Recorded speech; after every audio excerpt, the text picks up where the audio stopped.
Sponsorship proposals. Now this is going to be, oh, this is all screwed up now. Okay, here.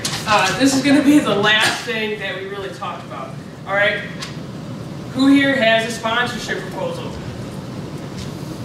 You? Started? Yeah. Okay. You? All right. How many people here are looking for sponsors? All right. Come on. I know there's more. All right. It's all right. Let me tell you something that first impressions, this was actually me last night, by the way. First impressions are everything. And I cannot tell you how many times, maybe in a given week, I will get a message on our Facebook page, or even sometimes an email, which I give them credit for the email, which will just say, hi, I race a car, it's pretty fast, will you sponsor me? That's it. It's not even a complete sentence. It doesn't even have punctuation. You know, nothing like "Hi, Jeanette," or you know, "Thanks," you know, little baby Dylan, or you know, whatever the guy's name is. First impressions are everything, and it's my opinion and my advice to you is that do not email and message requests for sponsorships without a plan and without a sponsorship proposal. Because my next thing, if I'm even intrigued by that great, genuine message, for me to, you know, respond like, okay, do you have a sponsorship proposal? You know, and what are you going to do? You want to be prepared. You want to show people that you mean business, that you are serious, and that you are prepared. Okay? The other thing is tailor your proposal to the keywords and needs of the business you are pitching. And it might actually be kind of nice, like if you're trying to pitch Mickey Thompson, you said, hey, you know, dear Mickey Thompson in it. Or, you know, on the cover, instead of it just saying, you know, sponsorship proposal from Dylan Racing, it says, sponsorship proposal for Mickey Thompson by Dylan Racing. Just like, wow, they actually took the time to put my logo on there. It takes 2 seconds, but people notice that stuff. And nowadays, with technology, people got scanners. These big corporations, they got scanners. If your keyword is not on this piece of paper that matches my business or my description or my dollar amount, and I stick it in the scanner, I'm throwing it right in the trash. I'm not even going to read it. I'm going to scan it. And if it's not on there, I'm throwing it right in the trash. Same thing goes with resumes for jobs. Companies, they don't have time for this. So, I mean, I get a couple of these a week. Can you imagine how many Mickey Thompson gets? Like ridiculous amounts. They probably have killed florists with how many requests for sponsorships they get. But don't let that like deter you. You know, don't let that like, you know, oh my God, I could never get a sponsorship. You can if you put forth the effort. You need to put some passion into it and really take it seriously because you get one shot to have a good impression your first time. Okay? The other thing to remember is benefits. It's not about what's benefiting you. We already know what's going to benefit you. You want money. You know, maybe if you don't have money, you want some race parts or some race fuel. You want something. You already know what the benefit to you is. What is the benefit to them? And that's what's important. What is the benefit to the sponsor? They want to know that. And it needs to be more than just putting a sticker on the car. Okay, we're beyond that. We're 2017. I don't care how many stickers you have of me on your car, although that's kind of cool and I want to take a picture with it. How is that going to help my business? What's the return? What is the ultimate goal, okay? So, Natalie Decker, I met her at PRI. You guys, anyone ever heard of Natalie Decker? She's awesome, man. She's like a super sweetheart, right? So, I see tons of sponsorship proposals, and she sent me hers. I wanted to look at it. And I asked her if I could show it during the seminar today, and she said, sure. To be honest, I was very blown away just with the quality and how clean and presentable it was, okay? So I'm just going to assume that button's not going to work, so let's not even screw around with that, right?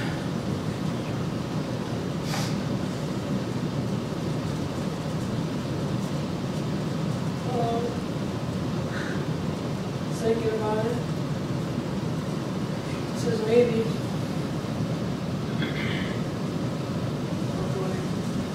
Well, here we are. Alright, so this is the cover. Alright? Everyone has a different style. Mine looks way different. Well, I'm not a driver. Okay? I mean, I'm getting sponsorship for like my organization to do events for different things. Alright, so this is her driver. Alright?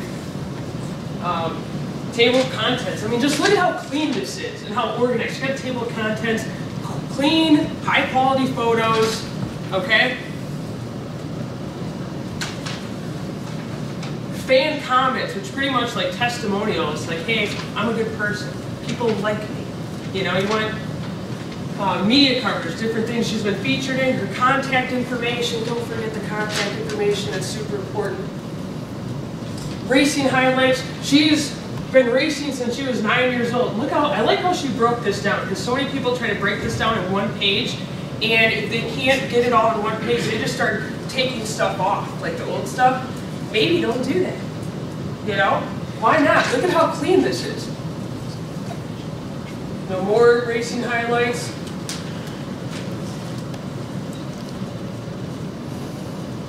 More racing highlights.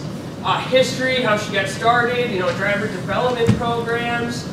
I mean, just look at how clean cut this is. And this is sent to me in a PDF. I mean, this is high res, man.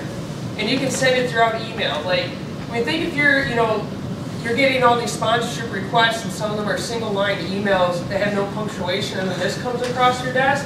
I mean, there's no comparison. You know that this person's going to take the time to represent you well. They're going to make that dollar go a long way. You know, again, talking about her different experiences of dirt racing, asphalt racing, drive for diversity. She's this little one right here. You guys hear it? Smiling, all cheesy. She's one of the first people that I met that's shorter than me, by the way. Industry testimonials, you know, that's great. Danica Patrick's father's on there saying something credible about her. I mean, that's pretty cool. Someone from the Motor Speedway, owner of, was it Marshfield Motor Speedway? And this is, so pretty much all day today we've been talking about the data from your social media, the data from your analytics, and how important it is. Look where she used it on. Right here on her proposal. How many followers she has, how much it's reaching, her demographics, you know. All this is important to sponsors and companies. And, you know, maybe 5 years ago, people were like, oh, I really don't care how many people you got on Facebook. Now people want to know. Now companies want to know. Now this stuff's important. So it's important to have this data available and maybe just present it without them even asking. So, and then in addition, she also includes, I thought this was kind of neat, she includes like the different kinds of off-track stuff she's involved with. You gotta remember, your attitude on the track is as important as off the track. She does a lot of charity work. So it's good. And then here's, you know, the back cover.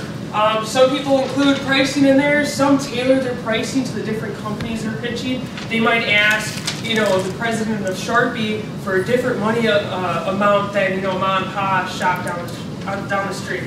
So some people put it in there, some don't. Some have it on a separate, like, kind of sales sheet type page. And yeah. So again, I think that is a beautiful example of a clean-cut sponsorship proposal. It's gorgeous. I love it. I wish everyone would clone that and made like sponsorship proposal babies out of it or something, because it is gorgeous and it's very impressive. Okay. So FYI, sponsorship proposals, sponsors are going to research you. You start asking for money and seeking sponsorship, they're going to research you. Same thing with employers. They're going to look at your social media. They're going to look at your websites. Can they even find your website? You know, their online presence, your events. Like the last event that you raced at, how many people were there? Would you happen to know everybody that saw you or approached you? You know, be kind to everybody. You just never know who's coming up to talk to you. So, at the end of the day, what does your online presence say about you and your race team? And that's really important. Again, springtime, it's never too late to clean some of this stuff up. It's just something to think about. You know, a lot of people say, Jeanette, this is a lot of work. Yeah, it is. Absolutely it is. This is a lot of hard work. Work hard, play hard, man. Half-ass effort only delivers half-ass results. Period. Not gonna lie, not gonna sugarcoat it, okay?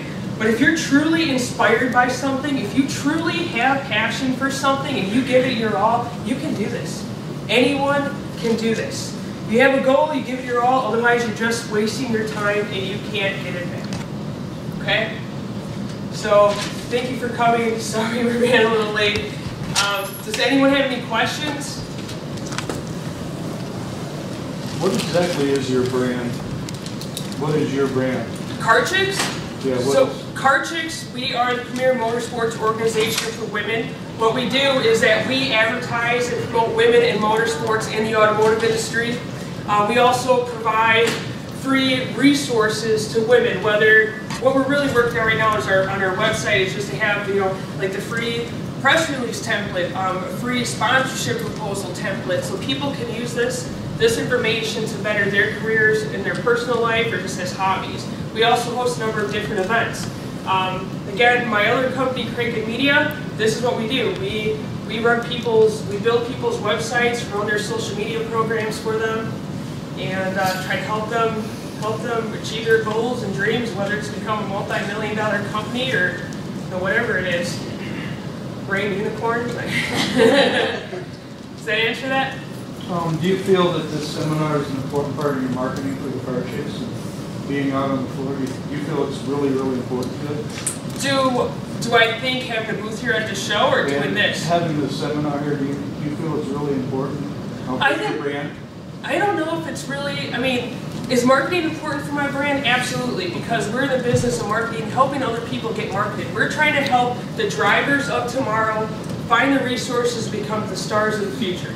Okay, you know what I mean? Now, who do you feel, who's your demographic? I mean, I know it's for women, but who exactly are you targeting? Okay, with Chix, we are targeting women, but I'll be honest where our demographic is. So right now, our demographic is 51% women, 49% men between the ages of 18 and 34, which is the same similar demographics to most of the racing companies that you guys are trying to pitch for sponsorships. Any other questions? No? Sure. Is there a difference in sponsorship for like money versus parts, or like would you say? I'm sorry? Like when you're pitching for sponsorship, if it's more for parts or something like that, is there a different way that you would pitch for it, or is it like versus money or something like to support, like if you just were looking for sponsorship for parts or something? Sure. So in my personal experience, and I also have a couple of, you know, big racer friends, IHRA, not exactly IHRA, they don't, you know, whatever, they're too good for me, but anyway, IHRA, and what they do is that they have like different sponsorship levels. Like Chix, in my sponsorship proposal, I have different sponsorship packages and levels, and one of them is for parts and products. I say, you know, let us be like your brand ambassador. Let us test your products and market them for you. So really, instead of giving money, because right now it's so hard to get money for sponsorship. Can you guys agree? It's really hard to get money for sponsorships. It's getting harder and harder every day, every year. It's ridiculous. In my personal opinion, the Street Outlaw whole fiasco is not helping you get money for your sponsorships. So FYI. But anyway, what I would do and what we do is that in our sponsorship proposal, not only do we have the levels for dollar amount that we are requesting, but we also have one for product. So ultimately, unless you're getting, you know, sponsored by Shell Gas, you know what I mean, or a tire company because you're a drifter and you're just drifting around city corners all day or whatever it is, ultimately I think the monetary financial compensation would probably be better to get you from racetrack from point A to point B as opposed to parts, unless you're maybe running nitrous and you're always just blowing stuff up. You know, that happens, I get it, we do it too. Anyone else? Can you just speak to a little bit to the importance of building relationships with sponsors? I started doing sponsorships requests, and different people are asking for different things. So I did the whole 20-page sponsorship proposal, and people will come back and say, "This is too much. We just need to see one page. What are you offering? What is the dollar amount?" Or, you know, people have a certain format where you go online to fill out their sponsorship, and they have their own set thing. And then I have relationships with people where I just go in and they give me because you know. No, I totally get it. It's every sponsorship that we have a relationship with, every relationship is different. There's some sponsors, before I even release our sponsorship proposal for the year, they're already sending us a check because they worked with us before and they know that we deliver above and beyond what we say we're going to every year. So that's excellent. And then there's also sponsorships where it's just like, you know, they're like, you know, the top ranking company of a certain brand or certain kind of power adder, where it's just like, they can pick and choose, you know. They're the head honchos, you know, we're just like these little bees, and, you know, they can pick and choose. And so what I've seen is like a lot of try to like, you know, renegotiate with you, try to get as much as they can for as less as they can. And you just have to play the game, but you also have to stand your ground and don't let people take advantage of you, you know. There's been times where it's just like, all right, I'm going to go above and beyond for this one sponsor because I want them to get their feet wet, so next year they're going to be a huge sponsor, and it doesn't work that way. So just stand your ground and make sure you don't get taken advantage of, but make sure, like I always like to deliver a little bit above and beyond what I said I'm going to do, but also don't forget, keep track of that, because we try to, you know, renew that sponsorship if there's ever some kind of, you know, you just want to remind them nicely, oh, by the way, and I also did this or that. So you just have to take that by case basis. So everyone goes through it, you're not alone. Yes, it is, man, it is. So anyone else, we're like half hour over time. Do you think that sponsors are looking for different things each year when you send in your proposal, that you need to definitely, obviously keep it current, but change how you're presenting yourself? You know, that's a great question. So, yes and no. Last couple of years, our proposal really hasn't changed except for the demographics and the data that we provide. So our data is always going up.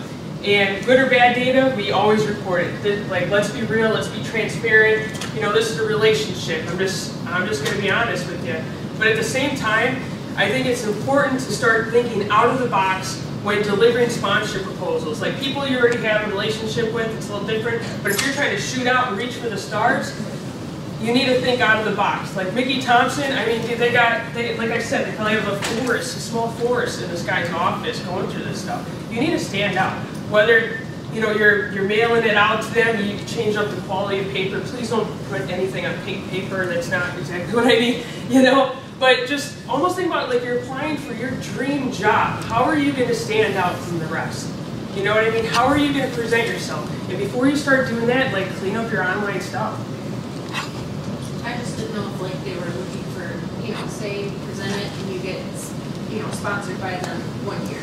Okay. Next year, what would it take to get them to sponsorship, you know, you for the following year? Sure. You know, is there different characteristics that they may be looking for each year? You know, and I think that's something like over time you need to, you know, talk. Yeah. Feel that out with the relationship that you build with them. Make sure, like, when you get sponsored, especially they give you money or something, don't be like, oh, thanks, then forget their name for a whole year, then hit them up later. Like, you want to have a friendly relationship with these people. You know, they want to be your family. Like, you know, sit down for Sunday dinner and eat meatballs or something. You know, you want to keep the communication open so they don't feel like you took advantage of them and vice versa. Send pictures. Yeah, update, press releases, tag them and post on social media. You know, make sure that they know that you thank them and you value them as a sponsor. All right?